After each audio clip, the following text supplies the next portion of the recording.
Spoštovane gospe, dragi gospodje, lepo pozdravljeni. Poletna vročina, ampak program Svit ne spi. Tudi tisti rak, ki nas je morda že obiskal ali pa nam grozi, torej rak debelega črevesa in danke, ne spi. Ne moti ga ne vročina, ne kakršnokoli vreme. Zato je pomembno, da smo pozorni. Da smo pozorni in da naredimo tisto, kar lahko naredimo za svoje zdravje. Program Svit ponuja presejanje debelega črevesa in danke, to je državni program, popolnoma zastonj, in seveda prihajajo vabila na dom in še marsikaj, kar nam olajša dejansko soočanje s katerimikoli težavami, čeprav je program namenjen zdravim ljudem. No, ampak več seveda o tem z našima gostjama. Ob meni je gospa Jožica Mavčec-Zakotnik, doktorica medicine, specialistka družinske medicine in vodja programa Svit. In danes gostimo tudi Anjo Ilovar, ki je študentka medicine in komunikatorka programa Svit. Pozdravljeni. Lep pozdrav vsem. Malo sem začela o tem, da pravzaprav rak ne spi, ampak da tudi program Svit ne spi. Ali se v tem hipu poleti kaj dogaja, ali pa pripravljate morda vaše akcije, ki so pravzaprav že dokaj odmevne tudi med ljudmi. Kako recimo zdaj v tem času? Pravzaprav mi izvajamo program Svit preko celega leta, oziroma imamo načrtovano delo tako, da morda preko poletja, ko so pravzaprav naši sodelavci, ki so vključeni v program Svit, v večjem deležu odsotni na dopustih, vabimo predhodne mesece nekoliko manjšem obsegu, zato da v juliju in avgustu, ko nekdo, ki je v programu Svit pozitiven, pride na vrsto za kolonoskopijo, ne čaka predolgo. Drugače pa vse skozi ljudje dobivajo vabila, dobivajo komplete testerjev za testiranje, prikrite krvavitve v blato in tudi vse skozi se izvajajo kolonoskopije, ki jo rabijo tisti, ki so v programu Svit pozitivni. Torej ne spimo. In tudi dogodki, ki so namenjeni promoviranju programa Svit, spodbujanju ljudem, da se vključijo v program, da spodbujamo tiste, ki morda dvomijo, ki razmišljajo, ali pa tisti, ki so že enkrat zavrgli vabilo, da si kljub vsemu premislijo in o ponovnem vabilu pri opomniku storijo korak, ki je sigurno vsekakor za njih najboljši, torej da opravijo vse, kar je potrebno v programu Svit od začetka do konca. Mogoče, če gospodična Ilovar se kar na vas obrnem, namreč kot študentska medicine delujete pri Svitovih, sodelujete pri Svitovih dogodkih. In ali so ti dogodki recimo za vas kot študentko, se vam zdi, da je to zelo pomembno, da ljudje mogoče na tako neformalnih srečanjih lažje pristopijo, morda tudi lažje povprašajo, mogoče včasih do svojega zdravnika vendarle imamo kakšen rešpekt ali kaj podobnega, tam pa tako kot ste vi in še recimo druga skupina teh študentov medicine, ki sodelujete, ali imate občutek, da je mogoče to ljudem zelo prijazen pristop? Ja, bi se strinjala, to je ljudem zelo prijazen pristop, ker pač mi nismo v belih haljah, ampak še vedno imamo nekaj znanja o tem, ne? In nam načeloma kar zaupajo svoje težave, povejo, kakšne težave imajo že pri vključitvi v program Svit, kakšne težave imajo pred odvzemom vzorcev, potem pa tudi o svojih drugih težavah v zvezi s prebavo ali pa tudi kaj drugega govorimo z njimi. In odgovorimo jim na vprašanja, saj kjer znamo svetovati, kjer pa ne, pa pač jim ponudimo tudi kakšno drugo opcijo, da lahko recimo pokličajo naš Svit telefon ali pa da se oglasijo pri svojem osebnem zdravniku, ne, če imajo kaj resnejšega. Ja, no, torej na teh Svitovih dogodkih nas sodeluje kar 24 študentov medicine, smo iz cele Slovenije, večinoma višji letniki in tudi že večina kar nekaj let sodelujemo v tem programu. No, pač na teh dogodkih smo navadno po trije, tako da se izmenjujemo, da tudi če pride veliko ljudi, kar je zelo dobrodošlo, no, da lahko hkrati govorimo z gručo, ne. Ni treba, da bi mogli ljudje čakati, jih popeljemo skozi naše črevo, pokažemo, kaj se lahko v njem zgodi in potem načeloma zastavljajo svoje vprašanja, no, ki so pa zelo raznovrstne. No, moram povedati, da so to naši študentje, kot je gospa Anja že povedala, gospodična Anja povedala, so to študenti višjih letnikov in poleg tega morajo iti skozi zelo zahtevno izobraževanje, pravzaprav izobraževanje, ki jim da dodatno specifično znanje iz programa SVIT, iz obolenj debelega črevesa in danke in pa tudi iz usposabljanja v promociji, v komuniciranju, tako da so posebej pripravljeni tudi za to nalogo. In to se mi zdi zelo dobrodošlo, tako za ljudi, ki lahko res dobijo strokovno znanje in nasvete, pa tudi sicer se mi zdi, da je to zelo dober način, da tudi med zdravstvenimi delavci, bodočimi zdravniki, zdravnicami, pravzaprav je ta ozaveščenost o pomembnosti preventivnih programov in da tudi dolgoročno lahko spodbujajo udeležbo v preventivnih programih, ne samo v SVIT-u, ampak tudi v drugih preventivnih programih. Poglejte, če se vrnemo nazaj na SVIT, zanima me, kakšna je situacija zdaj? Ali ste zadovoljni z udeležbo, ali ste zadovoljni z odzivom, ali ste zadovoljni nenazadnje z rezultati, ki izvirajo pravzaprav iz vsega tega, kar pri SVIT-u počnete? Poglejte, lahko rečem, da smo zadovoljni, ampak povsem zadovoljni bi bili takrat, ko bi rekli, samo tisti se niso udeležili, ki so pravzaprav upravičeni, da ne vstopajo v program SVIT iz te ciljne populacije. Se pravi, to so ljudje, ki imajo že določene obolenja debelega črevesa in danke, bodisi da so že zboleli za rakom debelega črevesa, da imajo recimo specifična kronična vnetna obolenja črevesa ali pa da so imeli v programu že odkrite polipe debelega črevesa in danke in so zaradi tega vsi spremljani s kolonoskopijo oziroma z rednimi pregledi pri specialistih.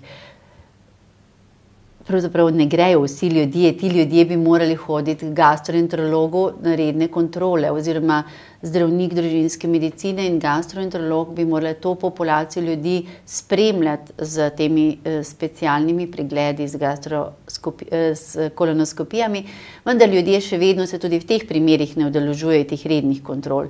Se pravi, ta skupina ljudi, ki so sicer drugače v ciljni skupini, ljudje od 50 do 69 let, ko jih mi povabimo in zvemo, da imajo ta kronična obolenja črevesja, jim potem svetujemo, če se ne udeležujejo kolonoskopij, da se redno udeležujejo teh specialnih pregledov.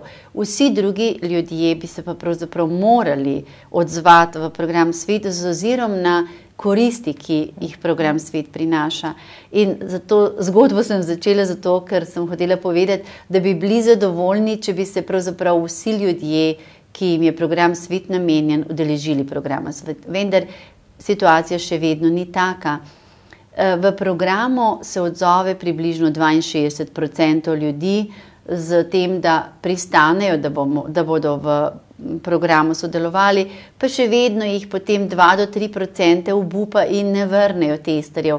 Tako da lahko rečemo, da res testiranje v programu SVIT opravi približno 59% povabljenih v program. Tako da s tem smo na eni strani lahko zadovoljni z ozirom na to, da je to mlad preventivni program. Po drugi strani pa pravzaprav lahko rečemo, da 40% ljudi zamudi priložnost, da bi opravili program, ki sicer na videz je zastonj, se pravi, ni potrebno nič plačati v programu, vse, kar je narejeno, se dozdeva, da je pravzaprav že plačano v programu. Ampak ti ljudje, ki so v program povabljeni, so pravzaprav prispevajo zdravstveno zavarovanje, iz te kvote denarja, ki ga ljudje prispevamo, se krije tudi ta program. Torej, ta program so na nek način ljudje že plačali, s tem, ko prispevajo zdravstveno zavarovanje. Zato je pravzaprav iz 2 razlogov nelogično, da se ne odzovejo v program. Prvič zato, ker jim prinaša neverjetne zdravstvene koristi, drugič pa zato, ker so to plačali, a ne nekako s svojimi prispevki in zdaj to veliko priložnost zavrnejo. Tako da želimo si seveda, da bi bili v program testirani vsi, ki jim pripada, in teh 40% ljudi, ki se ne testirajo v programu, želimo oziroma imamo tudi te orodja, te kanale, preko katerih je eden od teh tudi pravzaprav organiziranje teh svitovih dogodkov po Sloveniji, poleg vseh drugih nekako teh promocijskih, komunikacijskih orodij. Sicer smo izredno zadovoljni z rezultati programa Svit, ker nam omogoča to, kar pravzaprav nikakor drugače ne moremo doseči. Zgodnje odkrivanje raka debelega črevesa in danke. Brez programa Svit že 20 let imamo situacijo, ko odkrivamo tega raka v 80%, se pravi skoraj, razumete, skoraj vsi pravzaprav pridejo do diagnoze, ko je že rak razširjen. Se pravi, samo 20% oziroma manj kot 12 do 14% ljudi dobi diagnozo v zgodnji fazi, brez programa Svit. Vsi drugi pa takrat, ko je že razširjen rak v okoljne organe, v bezgavke ali pa pravzaprav že metastaziran po drugih organih. Tako da to je zaskrbljujoča situacija. S programom Svit, zdaj program teče že 3. krog, se pravi, že 3. so ljudje povabljeni v program, tisti, ki jim pripada. Vsaki 2 leti naj bi ta ciljna populacija ljudi, 50 do 69 let, dobil vabilo v program. In 2-krat se je krog že zavrtel, zdaj že 3. vabimo ljudi. Se pravi, iste ljudi, ki so toliko stari, se pravi, tiste, ki na novo vstopijo in ostale, ki so toliko stari, da sodijo v to ciljno skupino. In ugotovili smo, da s tem programom dosegamo to, kar so pravzaprav cilji tega programa. Zgodnje odkrivanje raka in zgodnje odkrivanje predrakavih sprememb, iz katerih se rak razvije. Mi v programu namesto prejšnjih 12 do 14% s programom Svit odkrijemo več kot 70% raka v zgodnji fazi, takrat, ko onkološko zdravljenje še ni potrebno, ko se lahko samo z odstranitvijo polipa, v katerem je rak, ali pa z neko manjšo operacijo, se pravi, bolezen pozdravi. Ostalih 30% je seveda 3. oziroma 4. faza še vedno. Ampak tega bo skozi manj. Več, ko bo krogov, manj bo pravzaprav teh, ne? Ker bo več in več ljudi zajetih in pravočasno odkriti. Pa ne samo to, z udeležbo ljudi v programu, čim večje seveda bo, tem bolje bo, bo tudi manj tega raka po številu. Se pravi, bo se zmanjšalo število novih primerov raka, zato ker v programu odkrivamo in odstranjujemo tudi te napredovale adenome, oziroma kot jim rečemo polipe po domače, te sluznične tvorbe, iz katerih se rak razvija.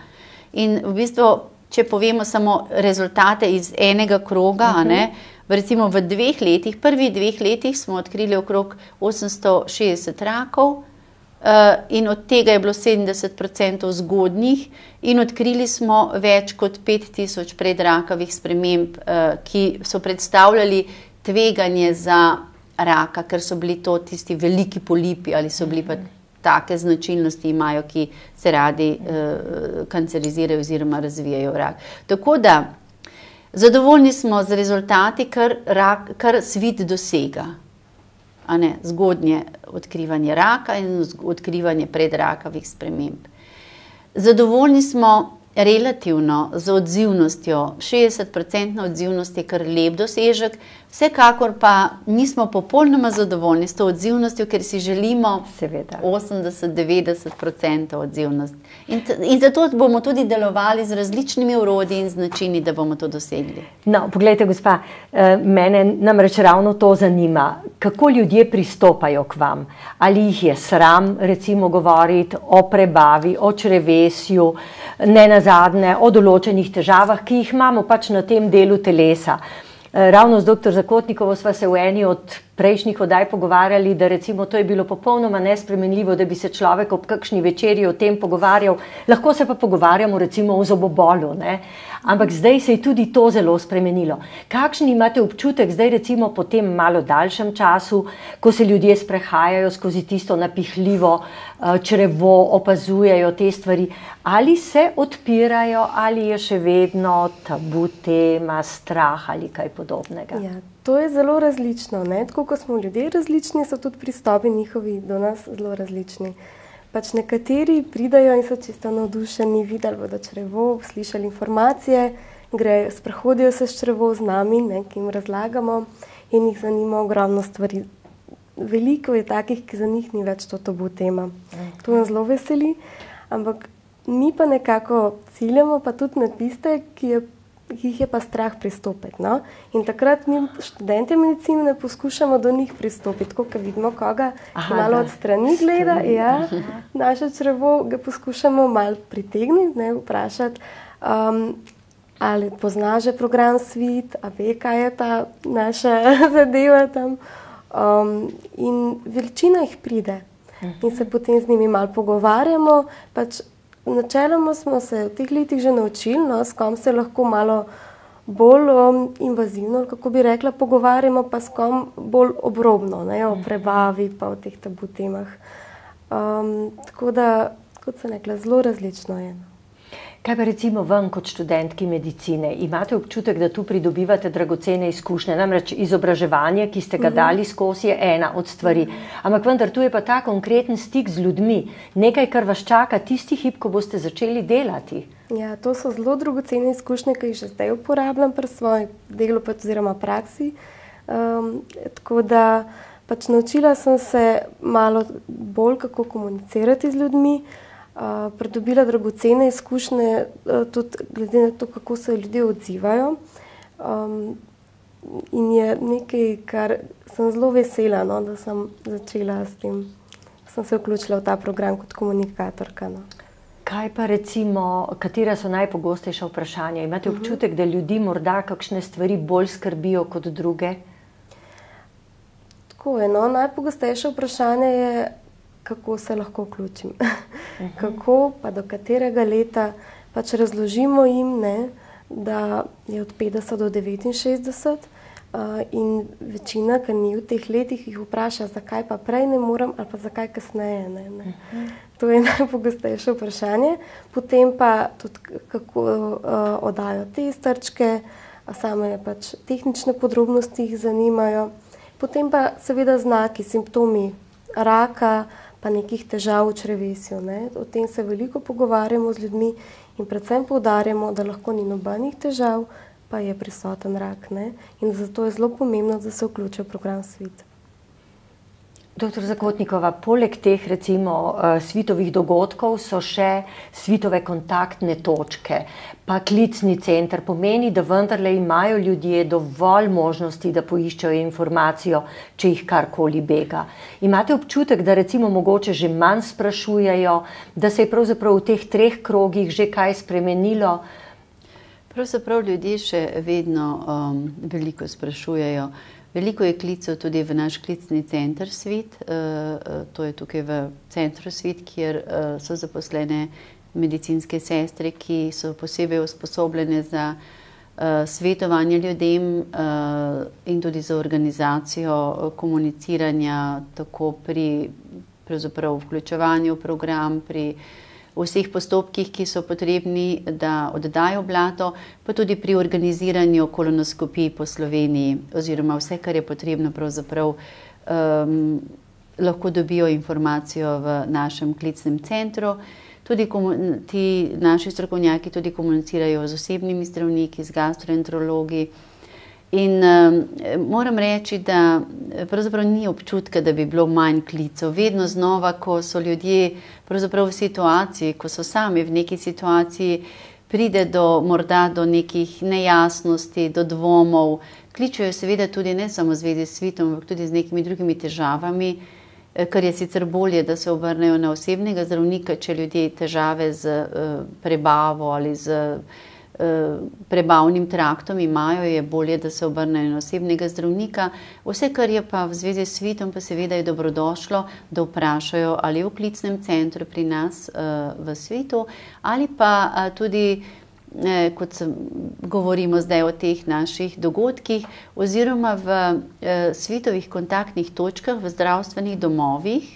Seveda, poleg osebnih zdravnikov, ki lahko dajo vse potrebne informacije, so tukaj še posebej usposobljene medicinske sestre, običajno diplomirane medicinske sestre in zdravstvene delavke, ki organizirajo v zdravstvenem domu neko kontaktno točko z vsemi informacijami, informativnim gradivom in predvsem svojim znanjem, kar pomeni vse potrebno v zvezi s svitom, in pa tudi pri nas v Svitu so se dodatno seveda učile tudi veščin komuniciranja, kako komunicirati, kako podati informacijo, da jo ljudje bolje razumejo in kako pravzaprav tudi sodelovati v promociji programa Svit. Kajti tisti ljudje, ki sprašujejo, ki so v dvomih, kako kaj narediti, tisti so običajno že na nek način zainteresirani, zmotivirani.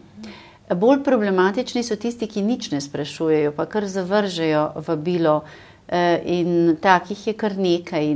Pa več moških, ne, nažalost. Več moških je, še vedno obstaja nekje to dejstvo, da približno 8 do 10% moških se manj odziva, in to ne glede na regijo, ker imamo določene razlike v odzivnosti v regijah in v občinah, ampak kar se tiče moških, žensk, tukaj je kar eno pravilo in se nam vleče skozi leta in tudi skozi, oziroma po različnih okoljih je ta razlika očitna in nekako podobna. Moški se manj odzivajo, čeprav je njihov problem z rakom debelega črevesa in danke večji, bolj pogosto zbolevajo, večji delež pozitivnih je, večji delež polipov in rakov se pri njih odkriva.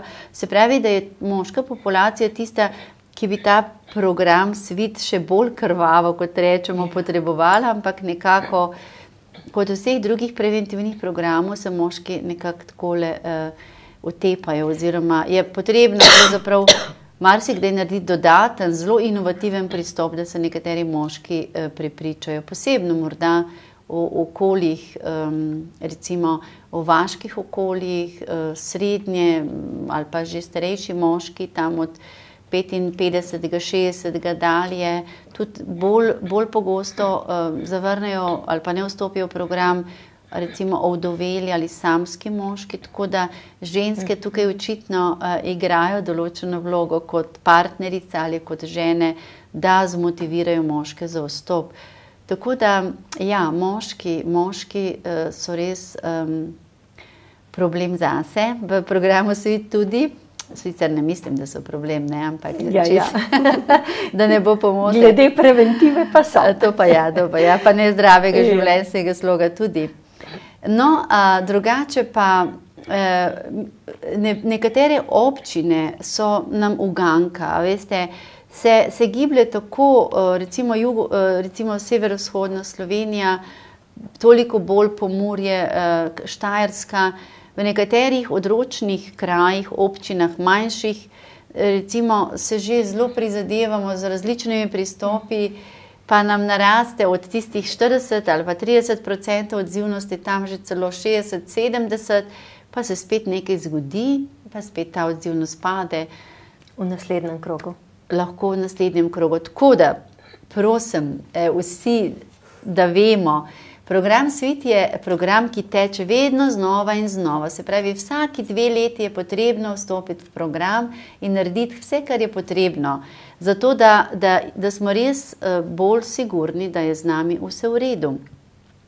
Nekateri mislijo, da zdaj, če enkrat naredijo to testiranje, da to je to. Ne. Ta tester oziroma to testiranje na prikrito krvavitev vsaki 2 leti nam omogoči, da zajamemo tisto fazo oziroma tisti trenutek, ko ali polip, se pravi ta sluznični izrastek, ali rak zakrvavi. Ker je pa res, da tudi vsak polip in vsak rak ne krvavi v vsakem trenutku. Ker pa rak debelega črevesa in danke raste počasi. Imamo možnost, da ga s tem vedno z novim testiranjem zajamemo, če ne zdaj, ko je še čisto mičken, pa takrat, ko je malo večji, pa še vedno ne grozljivo velik, tisti, ki nas že počasi nažira vse naokrog, a ne, zato je potrebno se vedno znova vključevati v program, da zajamemo, se pravi, tega raka v čim bolj zgodnji fazi oziroma da ga sploh zajamemo takrat, ko je še ozdravljiv. In zato je potrebno res v tem starostnem obdobju vsaki 2 leti v program stopiti, ni tako težko vse to narediti, ampak koristi so pa neverjetne. Samo še stavek. Kakšen dogodek zdaj pripravljate oziroma ali imate občutek, da lahko s temi dogodki res doprinašate k osveščanju? Ja, v jeseni bo veliko dogodkov, no. Kar se pa tiče poletja, je bilo zdaj malo manj. Iz različnih razlogov, no, tudi ljudje so na dopustu. Ja, včeraj smo pa bili v Dobju, je bilo malo vroče, ampak ljudje so nas bili zelo veseli, bili smo prvič tam. Tako da je lepo bilo. Pogledali so si črevesje, ogromno so spraševali in mislim, upam, no, da bo odzivnost malo višja, no, čez naslednji krog. No, preko leta je kar 60 do 70 takih dogodkov po Sloveniji. Ne? Ja, še naprej naj svit dela, naj svit živi, če lahko tako rečem, in nam prihrani veliko zdravja. Mi smo, torej mi dve sva že v tej generaciji, ki nosi dobršno mero tveganja in koristi seveda, tudi, a ne, ja, programa Svit koristi. Koristi, tako. Meni osebno v družini, recimo mogoče, če povem, moj mož je imel polipe in brez programa Svit, kdo ve, kaj bi bilo čez 2-3 leta. To je res, ja. Hvala lepa in seveda program Svit naj vztraja. Poleti, po zimi, kadarkoli. Nasvidenje. Svidenje.